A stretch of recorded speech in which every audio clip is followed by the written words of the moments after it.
Tidora Alonso, ikaw ay ipinadadakip sa salang pagpatay. Ano? Pagpatay? Di yan totoo! Yan ay kasinungalingan!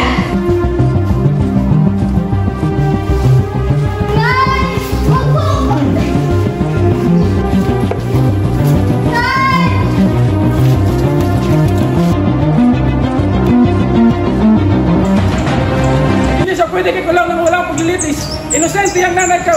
Inosente!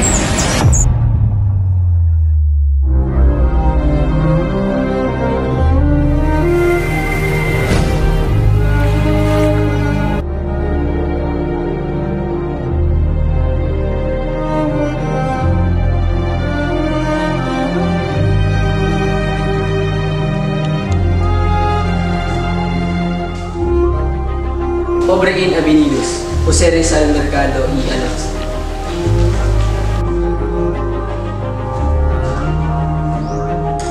Alam kong marami sa inyong natatakot, ngunit mas matakot kayo para sa inyong pamilya. Noon pa man, ay mahilig ka ng bumangga sa pader. Lalo na't ang pader ay hindi nagsasabi ng katotohanan. Kinakalaban mo ang iglesia, ang mga fraile. Huwag nating hayaang patayin ng ating mga anak at abusuhin ng ating mga babae at kimkibin ang ating bukid at ang ating taniman. At lalo na tanggalan ang ating pagkatao at dignidad. Bago tayo lumaban, Sila ng salita na ang utos ay batas dito sa Pilipinas. Isa akong manunulat. Kalaban ko ang lahat, pati na rin ang aking sarili.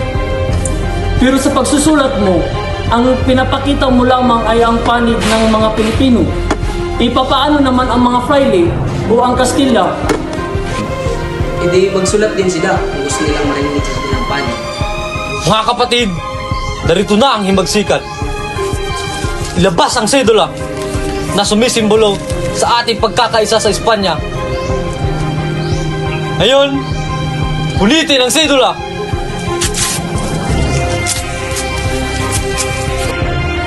Lalaban tayo!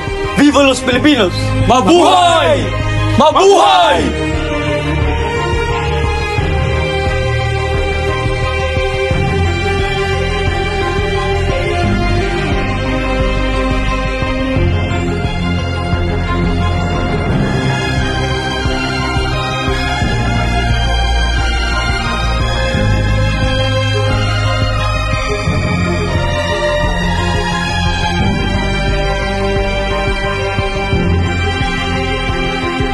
Listo. Punta. Uy, ultimatum is